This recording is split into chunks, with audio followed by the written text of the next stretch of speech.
Bismillahirrahmanirrahim. Alhamdulillahi wa kafa wa salamun ala ibadihi allazina istafa.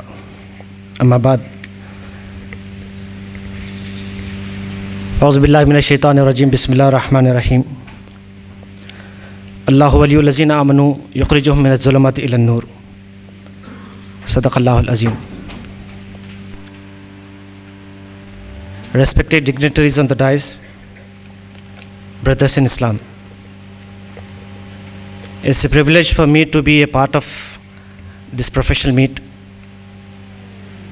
I'm impressed by the way the proceedings have gone. I appreciate the initiative taken by Jamaat-e-Islami in Mangalore. We are focusing on this section of the society, the professionals, and we believe that for bringing a change in the society, to bring a revolution in the society, we have to ensure the positive contribution of the professionals. So keeping that in mind, we have started organizing professionals meet in different parts of the state. So I am very much happy that Jamaat-e-Islami in Mangalore has organized this professional meet, and I hope that they will continue this effort. Our distinguished speakers have enlightened us on different topics, and I would like to confine myself to the issues that have been raised here. The first point which has been highlighted here was about terrorism. Today we know that the society is engulfed with a kind of fear psychosis. Wherever you go, you find that people are discussing about terrorism. So being a Muslim, we should consider this matter very seriously. How to deal with this problem? And if you look at the society, you can find many problems, but you don't find any echo of those problems. You can find terrorism that is coming into the frame.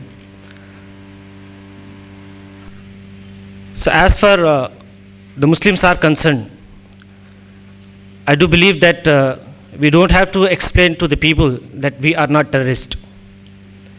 It has been made clear that what is Islam, what is good and what is bad, it has been already explained. There is no need to explain what is good and what is bad. Islam says the position of man. Islam elaborates the position of man, and we don't find anywhere in the religious teachings, the position that has been explained, that has been explored in Quran and Sunnah. You cannot find in any of the religious teachings. So in view of this fear psychosis, we have to elaborate the concept of man, concept of human beings. The Prophet has said, "Laisa minna man da'a ila asabiya." The one who invites towards communalism or hatred is not amongst us. So the question doesn't arise of a Muslim being a terrorist.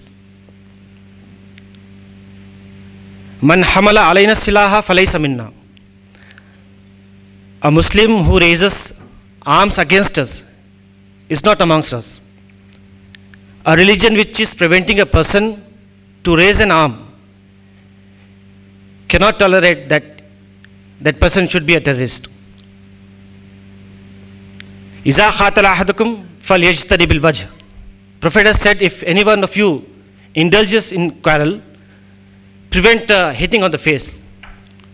So a religion that teaches you not to hit at the face cannot tolerate this kind of terrorism. So the things have been already made clear, and we are very much aware of this. And I think there is absolutely no need of explaining to the people that we are not terrorists. We are not indulging in such destructive activities. Instead of that, we have to concentrate on certain positive aspects that Islam explains to us. In view of the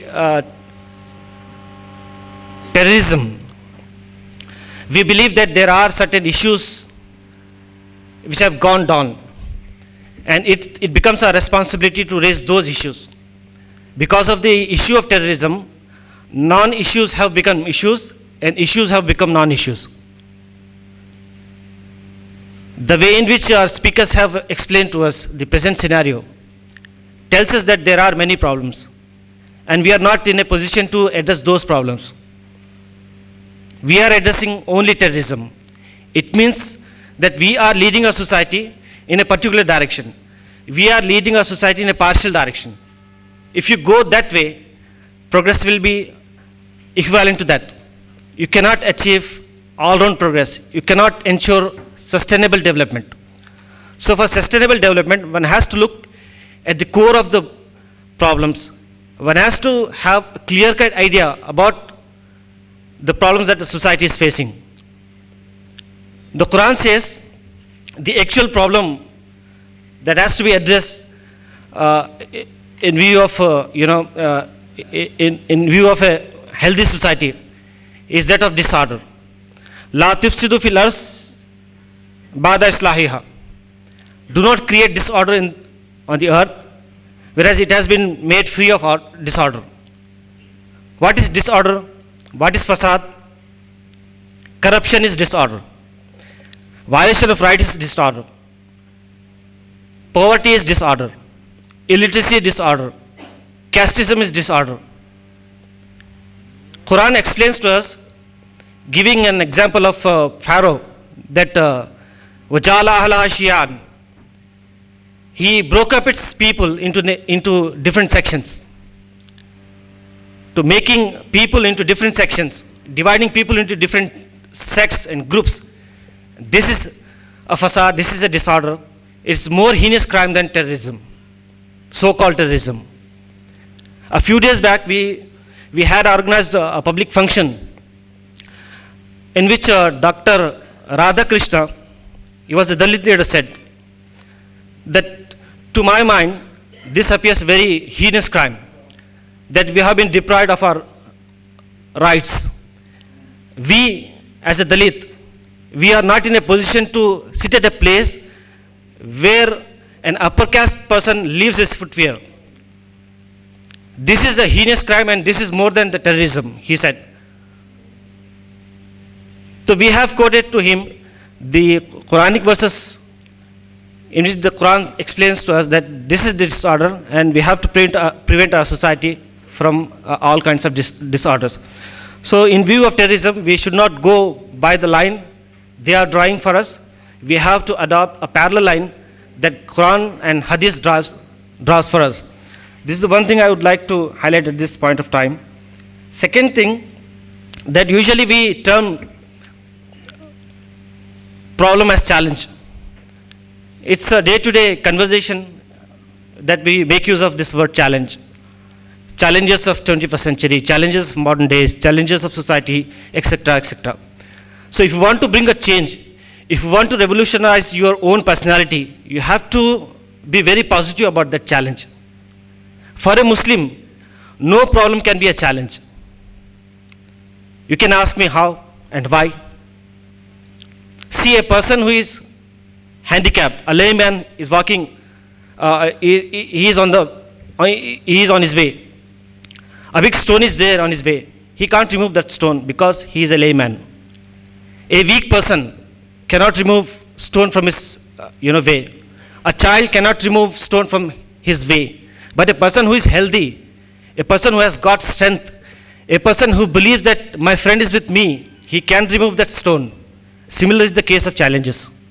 No challenge is challenge for us. Every challenge is an opportunity for us. Why? The way we have adopted, the way on which we are marching confidently, we believe that on that way we have our own beliefs, we have our Lord. وَالَّذِينَ جَاهَدُوا فِينَا لَنَهْدِيَنَّهُمْ سُبُلَنَا. Those who strive for us, we make everything easy for them. We'll open all the possible doors for them, for those who strive for us. So we